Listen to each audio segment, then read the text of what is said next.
magandang araw! Another day, another vlog day. Be a blessing to others. Welcome po kayo dito, Glenda and Family Vlog, Buhay sa Amerika. Tara, samahan nyo ako. Kakain lang ng almusan at kwentuhan tayo.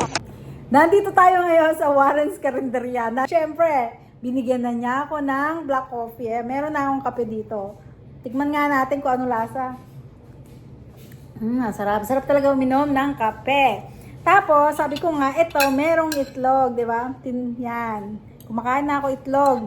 So, siyempre, asin.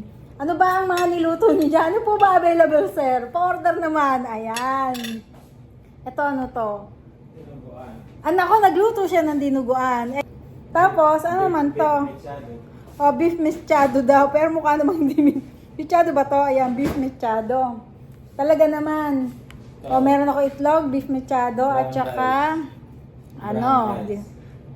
Sir, pwede po bang kalahati lang yung rice na order? O yan, kalahating rice lang na brown rice kasi masyadong marami ang ating order. So, to. Ayan, hindi masyadong makita. Dapat meron tayong pang ano.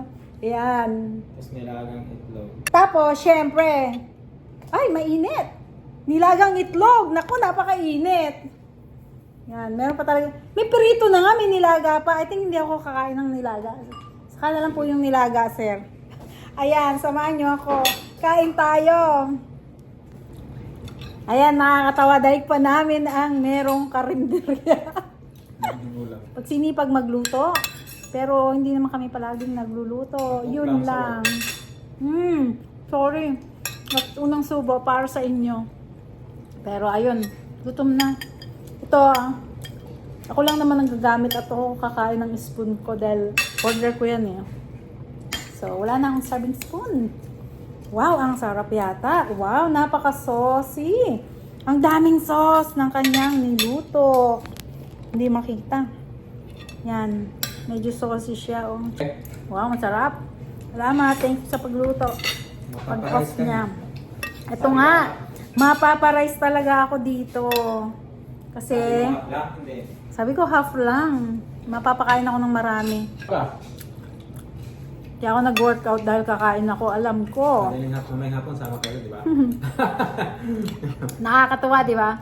Dapat, hindi na lang kakain ng marami. Cheat day ko ngayon. Yes. Hindi ka naman kumain kahapon ng ano.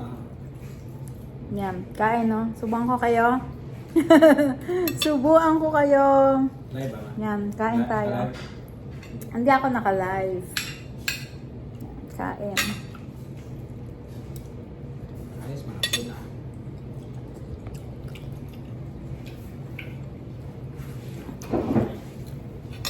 Itlog at saka mechado ang ulam ko. Hindi ko ano. Carrots, ayun ka. Carrots, ang carrots. Papakainin pa ako ng gulay. May carrots din na, ma'am. Kainin natin ang carrots. Maggulay tayo. Sydney. Sabi ko, half cup lang ng rice. Yung isang buong nilagay niya sa pinggan na yun. Kakainin mo pa rin. Buong 1 cup ng rice yun. Pero mukhang ano. Tsaka syempre, ugali ko talaga uminom ng kape. Hindi makapaniwala yung mga ibang tao. Kumakain ako ng kanin, pero minom akong kape. Ito talaga yung normal ko. Ewan ko pa kung bakit. Ha? May naman tara, kape rice. Prito pa nga sana kita ng tuyo eh. Kape at rice, prito ng tuyo. Saka na. Sisihilong pa ako. Masisisi kita. Baka kumain ako ng isang bandihadong kanin. Maubos natin yung rice natin. Sarap. Sarap yan. Isa may luluto lang. Sarap. Actually, sa totoo lang, yung asawa ko nung una, nung bago kami mag-asawa, kwento ko ba? Napaiyak niyan ako. Kasi alam niyo ba kung ano lagi niya niluluto? Ay isang luto lang. Niluluto niya palagi. Magluto, puro isda na puro may sabaw na isda. Sabi ko, wala na bang ibang... Siyempre, hindi ako nagre-reklamo. Nahiya naman ako. Siya na nga nagluluto. Ano talaga yung parang may disaster. Hindi naman ako nagluluto. Kumakain na nga lang ako, di ba? So, parang feeling ko noon. Ngayon nasisi pa ako. Hindi. Tapos, hindi ko talaga sinasabi niya, ay, ano ba yan? Tapos, ginagawa ko. Wala man akong naramdaman doon na ayaw mo pala. Ginagawa ko, Pilitan ka. bumibili ko ng lutong ulam kay Ate Farida. Nasa Saudi pa kami noon. So, bumibili ko lutong ulam. Tapos yun, kumakain ako ng lunch doon, syempre. So, pag uwi ko sa bahay, syempre medyo busog. Tapos kumakain din naman ako ng niluluto niya. Pero syempre, para hindi sumama loob niya. Hanggang sa talagang hindi ko na siya mapigil, sinabi ko sa kanya na, wala ka bang ibang lulutuin? Kundi yung isda na may sabaw. So, ginawa ko. Tapos sinabi niya sa akin, kasi daw, hindi pala siya marunong magluto ng luto namin. So, tinuruan ko siyang magluto. Una ko pinaluto sa kanya, parang menudo. Aba, kalain niyo ba nung natuto? Sabi ko sa inyo, mas masarap pa sa akin magluto. Kaya siya laging nagluluto. Ganon ang history namin. Ikaw man yung pakainin ng puro isda. Tingnan ko kung dito umiyak. O, siya nga pala. Kain pa rin tayo. Subo ulit. Hindi naman tayo mukbang vlogger.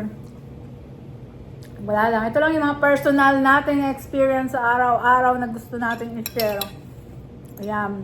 Hindi madaling bumili ng mga ingredients dito na para sa mga niluluto natin ng Filipino food. So, kailangan talagang sadyain mo siya kung saan ka bibili. Pero awa naman ng Diyos ay nagagawa ng paraan para makakain kami ng gusto din naman namin o namimiss na pagkain. Pero syempre, namimiss ko yung lechon. Hindi talaga dito madaling bumili ng lechon, di ba? So, yun, maraming mga pagkain na namimiss kami. Pero okay lang, di ba? Sabi nga, kainin mo kung ano yung meron. Wag nang reklamo. O, ayan. Thank you na lang sa inyo. Maraming salamat sa pag-tune in nyo dito po sa aming Glenda and Family Vlog. Thank you again. Samahan nyo kami hanggang sa muli. Peace out. Ay, hindi pala na peace out. Alright, bye. Peace out. Ay, saan ba yung camera ko? Dito. Oh, yun. Peace out na. Bye. Ay, palpak. Okay, bye na po. Thank you ulit. Salamat.